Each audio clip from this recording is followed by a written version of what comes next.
बिस्मिल्लाहिर्रहमानिर्रहीम। अस्सलाम वालेकुम नादरीन, आप यूट्यूब चैनल देख रहे हैं। मैं इमरान खान हूँ। आज़ाद कश्मीर में आज इलेक्शन का दिन था। सारा दिन हम चेक करते रहे क्योंकि 3 मरहलों में ये इलेक्शन होना है।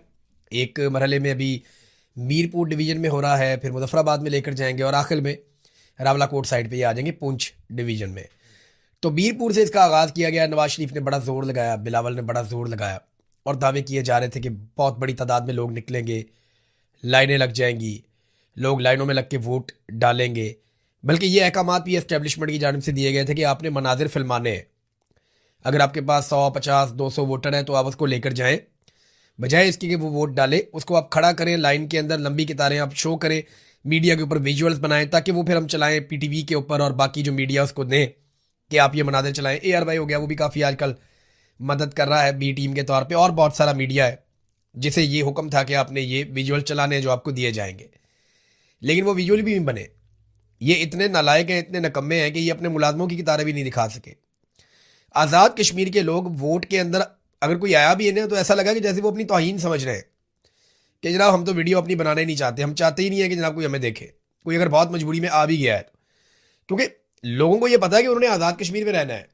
वहाँ बच्चे शहीद हो रहे हैं, नौजवान शहीद हो रहे हैं, सिक्योरिटी फोर्सेज गोलियां मार रही हैं, लोगों के घरों के अंदर दाखिल होकर तोड़ फोड़ कर देते हैं, सड़कें उनकी बंद की हुई हैं, खाना उनका बंद किया हुआ है, गंदम की ट्रक वापस भेज दिए हैं।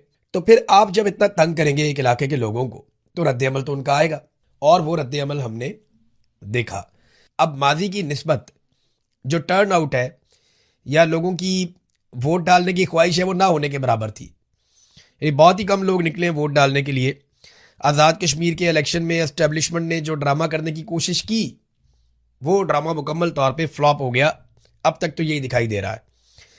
अवामी सतह पर इलेक्शन का मुकम्मल ही बाइकआउट था। बेशुमार मेरे पास पोलिंग स्टेशन की वीडियोज़ हैं। वो आज़ाद कश्मीर के लोग वहाँ पे खड़े होकर वीडियोज़ बनाते थे और बताते थे देखो कोई भी नहीं आया, ये देखें हम खड़े हैं, ये इतने घंटे हो गए कोई भी नहीं आया, ये देखें इतने घंटे और गुजर गए कोई भी नहीं आया। तो अलग अलग पोलिंग स्टेशन से लोग बनाकर भेज रहे थे। बाहर जो कैंप लगे हुए थे पीपल्स पार्टी और PMLN के, हु का आलम था खाली। लोगों को इतनी दिलचस्पी नहीं थी कि वो कैंप लगा के वहाँ पे बैठ जाए। अच्छा, इसके बरक्स जो आज़ाद कश्मीर के शहरी हैं, ख़वातीन हैं या लोग हैं, उन लोगों ने छोटी छोटी रैलियां निकाली इलेक्शन के खिलाफ और वो इस इलेक्शन को एक ढोंग करार दे रहे थे। तो इस वक्त जो आज़ाद कश्मीर के अंदर इंतखाबात हुए वो पाकिस्तान की मिलिट्री एस्टेब्लिशमेंट ने ज़बरदस्ती मुसल्लत किए अपनी बी टीम पॉलिटिकल पार्टीज के साथ मिलकर, जिन्हें आज़ाद कश्मीर के अवाम ने मुकम्मल तौर पर मुस्तरद कर दिया। ये है टोटल मिला के खबर। अगर आप ये कहें कि बहुत ज़्यादा वोट पड़े, 10% भी नहीं पड़े, लेकिन ये वोट निकलेंगे ज़्यादा। जब ये गिनती करेंगे तो इनके अंदर वोट शामिल कर देंगे। अभी देखें ना, कल ही पकड़े गए हैं बैग्स, वोटों वाले बैग्स तो पकड़े गए हैं ना। वो बैग्स तो तैयार करके रखे हुए हैं हर हल्के के अंदर। किसी हल्के में 10 बैग्स तैयार हैं, किसी में 20 बैग्स तैयार हैं। तो वोटों वाले बैग्स तो इन्होंने पहले से तैयार किए हुए हैं। इलेक्शन कमीशन जो है वो मुकम्मल तौर पर जानिबदार है और वो खेल रहा है पाकिस्तान की मिलिट्री एस्टेब्लिशमेंट की जानिब से। यानी ऐसा लगता है कि सेक्टर कमांडर ऑफिस से इलेक्शन कमीशन को कंट्रोल किया जा रहा है, जैसा कि हमेशा किया जाता है। पाकिस्तान के इंतखाबात में भी यही हुआ था। वहाँ पाकिस्तान तहरीक इंसाफ इंतखाबात में हिस्सा ले रही थी, उसने सारी सीटें जीत ली। इलेक्शन कमीशन ने आसिम मुनीर साहब के कहने पर जाली फॉर्म 47 जारी करके सारी सीटें PMLN को और पीपल्स पार्टी को बांट दी। इसके बावजूद PTI सबसे बड़ी जमात बनी। इसके बावजूद हालांकि उनकी आधी से ज़्यादा नशस्तें छीन ली गई। तो ये 2 नंबरी पाकिस्तान की तारीख में पहली मरतबा नहीं हुई, लेकिन इतने बड़े पैमाने पर इससे पहले भी नहीं हुई। लेकिन जो रिकॉर्ड आसिम मुनीर साहब ने बना दिया ना वो मादी में कभी नहीं बने। अभी हमने गिलगित बल्तिस्तान का इलेक्शन भी देखा, हमने बहुत सारे ज़िमनी इंतखाबात भी देखे। आज हम आज़ाद कश्मीर का इलेक्शन जो है उसकी गिनती अब इस वक्त हो रही है जब मैं ये वीडियो रिकॉर्ड कर रहा हूँ, तो वो भी आप देख लेंगे। हमेशा ये होता था कि क्योंकि लोग ज़्यादा आ जाते थे वोट डालने के लिए, लोगों का रश लगा हुआ होता था, लाइनें लगी हुई होती थी, लोग पोलिंग स्टेशन के अंदर दाखिल हो जाते थे, तो इसलिए पोलिंग का टाइम इलेक्शन कमीशन जो है वो 1 घंटा बढ़ा देता था। कभी 1 घंटा, कभी थोड़ा ऊपर नीचे करके बढ़ा देता था कि जनाब हम टाइम इसलिए बढ़ा रहे हैं कि जितने लोग आ चुके हैं उन्हें मौका दें और वो वोट डाल दें। इस मरतबा अजीब काम ये हुआ कि टाइम इसलिए बढ़ाया गया कि शायद कोई वोट डालने ही आ जाए। ये उल्टा काम हो गया। पहले रश की वजह से टाइम बढ़ाया जाता था, इस मरतबा खाली होने की वजह से टाइम बढ़ाया गया। बिल्कुल ही खाली पड़ा हुआ भाई, अगर किसी ने आना है तो हम 1 घंटे का और टाइम दे रहे हैं, डेडलाइन में इजाफा कर रहे हैं, आगे अल्लाह का वास्ता वोट डाल के चले जाए। ये हालात है। पुलिस मुकम्मल तौर पे पॉलिटिसाइज हो गई है। मिसाल के तौर पे आप ये पुलिस वाले का स्टेटमेंट देखें जो IG ऑफिस ने स्टेटमेंट जारी किया, बड़ा इंटरेस्टिंग है। वो कहते हैं जी मीरपुर डिवीजन की आवाम का एहतजाज के बजाय वोट की ताकत पर एतमाद का इजहार। भाई तुम मामे लगते हो, लोग अगर एहतजाज करते हैं तो उनका आईनी और कानूनी हक है, वो अगर वोट डालते हैं तो उनका आईनी और कानूनी हक है। तुम क्यों मामे बनते हो बीच में आकर कहते हो जनाब कि हम इसमें बड़े खुश हो रहे हैं। अब वो कहते हैं आज़ाद जम्मू कश्मीर कानून साज असम्बली के 2026 के आम इंतखाबात के पहले मरहले में आज मीरपुर डिवीज़न में इंतखाबात के सिलसिले में मीरपुर डिवीज़न की आवाम ने एहतजाज की बजाय वोट की ताकत पर एतमाद का इजहार कर दिया। आवाम ने इंतशार और एहतजाज का रास्ता इख्तियार करने के बजाय अपने आइनी, कानूनी और जमहूरी हक़ रायदही के इस्तेमाल को तरजीह देते हुए वोट के ज़रिए फैसला करने का इंतखाब किया। ये पुलिस है जो ये कह रही है, आप अंदाज़ा करें। पुलिस बी टीम बनी हुई है मिलिट्री एस्टेब्लिशमेंट की, और मिलिट्री एस्टेब्लिशमेंट पाकिस्तान की वो है जिनका सियासत करने का 70 साल से ज़्यादा का तजुर्बा है। पाकिस्तान की सबसे पुरानी और बड़ी पॉलिटिकल पार्टी इस वक्त पाकिस्तान की मिलिट्री एस्टेब्लिशमेंट है। जर्नैल हैं जो सबसे बड़ी पॉलिटिकल पार्टी चलाते हैं। वो खुद इलेक्शन नहीं लड़ते, लेकिन वो अपने अपने लोगों को इलेक्शन लड़वा के उनके ज़रिए से इक़्तिदार पे कब्जा करते हैं। ये वही बात है ना, देखें। और उनकी बी टीम के तौर पे हमेशा उनके गंदे कपड़े पुलिस होती है। तो ये जो आईजी है लियाकत, ये तो बिल्कुल ही ज़मीन पे ही लेटा हुआ है, ना कोई गैरत है ना कोई शर्म है। वो बंदे को थोड़ा सा होता है कि यार मैं थोड़ा सा तो हौसला मैं दिखा दूँ। मैं इस आदमी को जानता हूँ, इतना बुरा आदमी नहीं था मैं जब पुराना जानता था, लेकिन कुछ क्लिप वगैरह मैंने इसके देखे, वो तो ज़हनी मरीज वाली बातें कर रहा है कि इतना बंदा मार दो तो उतना बंदा मार दो। लेकिन मैं इतना बदगुमान तो मैं इसके बारे में कभी नहीं था। जो हरकतें इसने करके दिखा दी, अब ये पुलिस का काम है करने का। तर्जुमान इंस्पेक्टर जनरल पुलिस वो ये बात कर रहा है कि अवाम ने अवामी एक्शन कमेटी की गुज़िश्ता 3 कॉल्स के बाद आज 27 जुलाई की लॉन्ग मार्च की कॉल भी मुस्तरद कर दी। यार पुलिस का क्या काम है? जॉइंट अवामी एक्शन कमेटी एक्स करे, वाई करे, जेड करे, अवाम जो मर्जी करे, तुम्हारा काम सिर्फ ड्यूटी करना है, नौकरी करना है। तुम पॉलिटिकल स्टेटमेंट क्यों जारी कर रहे हो? पुलिस जब पॉलिटिकल स्टेटमेंट जारी कर रही हो और एस्टेब्लिशमेंट उससे करवा रही हो, तो इसका मतलब है खाना ही खराब हो गया। इनसे कुछ भी कंट्रोल नहीं हुआ, इनका बेड़ा गर्क हो गया। इलेक्शन कमीशन बी टीम ऐसे बना हुआ है, बल्कि वो तो ए टीम बना हुआ है। अभी रिजल्ट भी जारी करेगा थोड़ी देर में। पीएमएलएन और पीपल्स पार्टी के लोग जीतेंगे कुछ देर में इलेक्शन, फिर आप देखेंगे, आपको बड़ा मजा आएगा। सारा दिन आपको सड़कों पे इतने लोग नजर नहीं आएंगे जितने बक्सों में से अभी वोट निकलेंगे, क्योंकि बैग्स भरे हुए तो हमने एक दिन पहले ही देख लिए ना कि बैग्स भरे हुए और वो रखे हुए। तो जो बसें भेजी थी मरियम नवाज ने, वो इलेक्शन कमीशन के रूल्स की खिलाफ वर्जी थी। वो आज़ाद कश्मीर में दाखिल भी होगी, वहाँ पहुँच भी गई। उस पर इलेक्शन कमिश्नर ने पता क्या किया, वहाँ चीफ इलेक्शन कमिश्नर की जारी स्टेटमेंट जारी किया गया कि जनाब हम तस्दीक करते हैं कि बसें पहुँच गई हैं, लेकिन इन बसों का इस्तेमाल इलेक्शन के बाद होगा, क्योंकि इलेक्शन से पहले अगर इनका इस्तेमाल होगा तो ये तो फिर वो गलत हो जाएगा ना, इलेक्शन पे असरअंदाज होने की कोशिश हो जाएगी। आप अंदाज़ा करें कितने बड़े फ्रॉड हैं ये। भाई ज़ाब्ता इखलाक की धज्जियाँ उड़ा दी उन्होंने। तुम उन्हें पकड़ो, उनके खिलाफ कानूनी कार्रवाई करो, उनका दाखिला बंद करो आज़ाद कश्मीर में, कि अब जब तक इंतखाबात चलेंगे ये बाप बेटी का हम दाखिला नहीं होने देंगे आज़ाद कश्मीर में। ये करने की बजाय उनकी बसें रख लेंगे, जनाब हम इलेक्शन के फ़ौरन बाद दे देंगे। अंदाज़ा कीजिए। और ये बसें नहीं चल रही आज़ाद कश्मीर में, ये आप मेरे से पूछ लें। मैं इन बसों का पीछा करूंगा और आपको बताऊंगा फ्यूचर में कि इन बसों का क्या बना और ये बसें कहाँ गई और उनकी हालत क्या है, ये मैं आपको बाद में बता दूंगा। अब नाज़रीन, पाकिस्तान तहरीक इंसाफ ने जो फैसला किया था बाइकआउट का, बहुत सारे लोग इस पर तनकीद भी कर रहे थे, वो फैसला दुरुस्त साबित हो गया तहरीक इंसाफ का। और उनका फैसला साबित किया वक्त ने कि लोगों ने दिलचस्पी नहीं ली इंतखाबात में। अगर तहरीक इंसाफ भी इंतखाबात लड़ती तो कुछ थोड़ा बहुत और लोग निकल आते, लेकिन ओवरऑल ये इंतखाबात जो हैं वो इनकी कोई हैसियत या कोई साख नहीं है।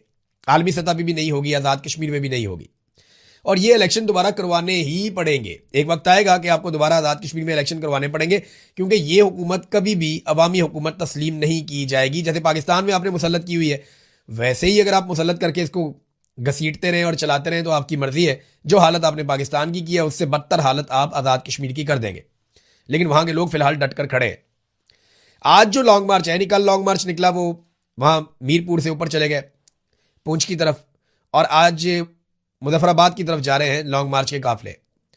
लोग मुजफ्फराबाद की तरफ बढ़ रहे हैं, देखते हैं उनको कैसे रोका जाता है, वहाँ जाके वो किस किस्म की हिकमत अमली अपनाते हैं और कहाँ जाकर बैठते हैं, और मुजफ्फराबाद के लोग किस तरीके से रिस्पॉन्ड करते हैं। ये सारी चीज़ें हमें आने वाले चंद घंटों में पता चलेंगी। लेकिन पाकिस्तान तहरीक इंसाफ ने एक स्टेटमेंट जारी किया। उन्होंने कहा जी आज़ाद जम्मू कश्मीर में आज होने वाले इंतखाबात इस हकीकत को बेनकाब कर रहे हैं कि अवाम का इस इंतखाबी अमल पर एतमाद तकरीबन ख़त्म हो चुका है। पोलिंग स्टेशन पर वोटर की तादाद ना होने के बराबर है, जबकि दूसरी जानिब अवाम की एक बड़ी तादाद अपने हुकूक और मुतालबात के लिए सड़कों पर मौजूद है। ये मंजर इस बात की वादे सबूत है कि हुक्मरान जमातें अवाम का एतमाद खो चुकी हैं। अच्छा, फिर उन्होंने कहा अफसोस की बात है कि आज वही जमातें इंतखाबी मैदान में मौजूद हैं जिन्हें अवाम पहले ही मुस्तरद कर चुके हैं। मुस्लिम लीग नून और पीपल्स पार्टी इक़्तिदार की बंदरबांट में मसरूफ़ हैं, जबकि कश्मीरी अवाम अपने बुनियादी हकूक़, मसाइल और हकीकी नुमाइंदगी के लिए आवाज़ बुलंद कर रहे हैं। बहरहाल आज़ाद कश्मीर के अवाम ने मुकम्मल तौर पर इन इंतखाबात को मुस्तरद कर दिया है और अब इनकी कोई कानूनी, आइनी या इखलाकी हैसियत या साख वो बाकी नहीं रही। अब आ जाए नादरीन एक और ख़बर की तरफ। ये भी खबर बड़ी इंपॉर्टेंट है। इसमें अक़वाम मुत्तहिदा की जानिब से इमरान खान साहब को लेकर एक मुतालबा किया गया है। ये एलिस जे एडवर्ड, ये अक़वाम मुत्तहिदा की स्पेशल रिपोर्टर हैं टॉर्चर के हवाले से, उन्होंने एक स्टेटमेंट जारी किया। इन्होंने लिखा जी कि former prime minister Imran Khan now held in near total solitary for 33 months in a small windowless cell under 24/7 CCTV। Imran Khan साहब को जो है वो कैद तन्हाई में रखा हुआ है, 33 महीनों से ज़्यादा हो गया है और एक बहुत छोटे से बगैर खिड़की वाले सेल के अंदर उनको बंद किया गया है। वो 24 घंटे उनको वहाँ रखा जाता है 7 दिनों तक और CCTV उनके ऊपर जो है वो निगरानी करती है। ये CCTV कैमराज वगैरह जो लगे होते हैं। Often more than 2 weeks continuously. ऐसा भी हुआ कई दफ़ा कि 2-2 हफ्ते तक उनको लगातार विदाउट एक्सरसाइज और मीनिंगफुल ह्यूमन कॉन्टैक्ट, 2-2 हफ्ते तक उन्हें किसी इंसान से बिल्कुल ही उनका कॉन्टैक्ट नहीं हुआ और उन्हें एक्सरसाइज करने की भी इजाज़त नहीं दी गई। This far exceeds the Mandela rules. ये जनाब खिलाफ वर्जी है मंडेला रूल्स की। नेल्सन मंडेला के हवाले से उनके नाम को इस्तेमाल करते हुए रूल्स बनाए गए थे और ये तय किया गया था कि कैदियों को क्या सहूलतें दी जाएंगी और किस हालात में कैदियों को रखा जाएगा और कौन कौन सी चीज़ें तशद्दुद के ज़ुमरे में आती हैं। I call on Pakistan to restore human conditions. मैं पाकिस्तान से ये मुतालबा करती हूँ कि वो फौरी तौर पर जो इमरान खान साहब के इंसानी हकूक़ हैं या जो कैदियों के हकूक़ हैं उन्हें वो बहाल करें। ये अब मुतालबा अक़वाम मुत्तहिदा की जानिब से आया, लेकिन पाकिस्तान की सरकार को परवाह कोई नहीं है। वजह यह है कि परवाह क्यों करे, डोनाल्ड ट्रंप का जो जूता है उसका साया सर के ऊपर है और डोनाल्ड ट्रंप का जूता पॉलिश करके जिंदाबाद काम चल रहा है और मौजें लगी हुई है, क्योंकि ट्रंप का जूता अभी तक सर पे शफकत भरा जूता है उसका। अगर ट्रंप अपना जूता उठा ले सर के ऊपर से तो फिर इनको धूप लगेगी, फिर इनको मुसीबत पड़ेगी, फिर इनको अक़वाम मुत्तहिदा के स्टेटमेंट से भी फ़र्क पड़ेगा, यूरोपीय यूनियन के स्टेटमेंट से भी फ़र्क पड़ेगा, एमनेस्टी इंटरनेशनल के स्टेटमेंट से भी फ़र्क पड़ेगा। लेकिन जब तक डोनाल्ड ट्रंप ने अपना शफकत भरा जूता और उसका साया इनके सर पे रखा हुआ है तब तक इन्हें परवाह करने की ज़रूरत नहीं है। लेकिन मैंने थोड़े दिन पहले खबरदार किया था और मैंने बताया था कि जेल के अंदर एक औरत है जिसका नाम है नादिया ख्वाजा। ये जेल के अंदर बहुत ही इलीगल एक्टिविटीज़ करती है और ये जेल में बहुत ताकतवर औरत बनी हुई है और ये दावा किया गया, जो मेरे सोर्स ने मुझे बताया, कि ये ऊपर से लेकर नीचे तक सबको खिलाती पिलाती है और इस तरह की औरतों को इस्तेमाल किया जाता है जेल में पॉलिटिकल खवातीन को दबाने के लिए, पॉलिटिकल खवातीन को निशान इबरत बनाने के लिए, और जो पॉलिटिकल खवातीन जिन्हें आसिम मुनीर साहब के गुस्से ने जेल में बंद किया हुआ है उन खवातीन की ज़िंदगी अजीरन करने के लिए। मैंने ये सारी चीज़ें बताई थी और मैंने तब ये कहा था कि IG को इसके ऊपर नोटिस लेना चाहिए, होम सेक्रेटरी को इसके ऊपर नोटिस लेना चाहिए और जो मुतल्लिका अफसरान है वो इस सारी चीज़ को चेक करें। ये बहुत बड़ी ज़्यादती है कि पॉलिटिकल कैदियों को, जिनके सिर्फ पॉलिटिकल व्यूज़ की वजह से वो जेलों में है, आप उन्हें जराइम पेशा अफराद के उनके सामने आप फेंक दें और जराइम पेशा अफराद जो चाहे उनके साथ सलूक करते फिरें या उनके साथ बदसलूकी करें। अभी ये इंसिडेंट हो गया बहुत अफसोसनाक। इसको पाकिस्तान तहरीक इंसाफ के जनरल सेक्रेटरी सलमान अकरम राजा साहब ने और बहुत सारे और लोगों ने इसको रिपोर्ट किया है। पता ये चला कि जो नादिया ख्वाजा नामी औरत है, मैंने पहले खबरदार किया था और वही हरकत हुई है। ये औरत 10 खवातीन के साथ बैरक में दाखिल हुई। अब बताएं ये कैसे आ सकती है 10 खवातीन को लेकर? जेल के अंदर ऐसे तो नहीं होता कि आप दंदनाते फिरें, आपका दिल कर रहा है आप इधर चले जाएं, इस बैरक में चले जाएं, उधर चले जाएं, ऐसे नहीं होता। अब ये 10 खवातीन को लेकर बैरक में दाखिल हुई तो आलिया हमजा साहिबा वॉशरूम से आ रही थी तो उन्हें गले से पकड़ लिया और तशद्दुद शुरू कर दिया। अब ये एक जानलेवा हमला है, आप किसी खातून का गला दबाएं तो उसकी मौत हो सकती है। तो फिर वहाँ पे जो बाकी पाकिस्तान तहरीक इंसाफ की खवातीन हैं, जिनमें सनम जावेद, फलक जावेद, दीगर खवातीन, उन्होंने भागकर आलिया हमजा को छुड़वाया और उनकी जान बचाई। और इसमें इन खवातीन को, इन औरतों के नाखून भी लगे और ये मामूली जख्मी भी हुई। अब मामला ये है कि रात को खवातीन सो रही हों और ये गैंग इसी तरह आके उनके ऊपर अटैक करके उनको जान से मार दे, तो इसका जवाब कौन देगा? ये मैं पहले इसलिए कह चुका हूं कि जिम्मेदार इसका IG जेल खाना चाहता है, नंबर 1। नंबर 2, होम सेक्रेटरी वो भी इसके लिए जिम्मेदार है, उसको रिस्पॉन्सिबिलिटी लेनी पड़ेगी। और जेल का जितना अमला वहां पे मौजूद है, superintendent of Kot Lakhpat jail और उसके साथ जो बाकी लोग हैं वो सारे भी जिम्मेदार हैं। ये औरत तो कहती है ये जेल के अंदर अगर कुछ कर रही है तो उसके लिए जिम्मेदारी जो इंतजामिया है उनकी है, और उनको पहले खबरदार किया था। मैंने आज से 2 या 3 दिन पहले ये वीलॉग करके बताया था। ये आप छोटा सा क्लिप सुन लें, आपको पता चल जाएगा। मेरे पास जेल के अंदर से खबर आई है, ये कोट लखपत जेल के अंदर से मैं आपको खबर दे रहा हूं। जो जेल का अमला है उनमें से एक खातून ने मुझे जो खबर दी वो मैं आपके सामने रख देता हूं। ये नाजिया ख्वाजा नामी एक खातून है, एक औरत है जो जेल के अंदर बंद है, और इसको स्पेशल जगह पे रखा गया है। ऐसी जगह पे रखा गया है जहां पे खवातीन कैदियों को ज्यादा देर तक नहीं रखा जाता, लेकिन इसको स्पेशल स्टेटस जेल के अंदर दिया गया है। ये नादिया ख्वाजा नामी जो खातून है ये दावा करती है कि अनमोल पिंकी के साथ भी इसके ताल्लुकात हैं, और जेल में इसको बहुत प्रोटोकॉल दिया जाता है। जेल का अमला भी परेशान है कि इसको इतना प्रोटोकॉल क्यों मिलता है, और ये वहां जेल में सबको कहती फिरती है कि जनाब मेरे तो ताल्लुकात ऊपर तक हैं, तो जो मैं पैसा खर्च करती हूं वो तो आईजी तक जाता है और जेलर तक जाता है और हर जगह पे जाता है। ये जेल में चौड़ी होकर फिरती है ये औरत। नाम है इसका नादिया ख्वाजा। इसकी 3 बेटियां भी मुबैना तौर पर इसके साथ जेल के अंदर बंद है, यह भी दावा किया गया, और यह भी बताया गया कि ये जेल के अंदर मिनरल वाटर की जो बोतलें हैं उनके अंदर शराब भी सप्लाई करती। इसको जेल में सिगरेट, वेप और नशा और हर तरह की चीजें लाने की इजाजत है, और यह बाकायदा मनशियात का कारोबार करती है, और इसने पूरी जेल का माहौल खराब किया हुआ है। वहां पे खवातीन जो है उनको हर चीज सप्लाई की जाती है, और जराइम पेशा खवातीन के अंदर पाकिस्तान तहरीके इंसाफ की खवातीन को जानबूझकर मिक्स करके रखा जा रहा है। मैंने उनसे पूछा जी आपके जेल का कोई तरीकाकार नहीं है, कोई ऐसा मैनुअल नहीं है कि ये सियासी कैदी हैं इनको अलग रखें, ये आदि मुजरिम कैदी हैं इनको अलग रखें, ये मंशियात वाले हैं इनको इधर रखें?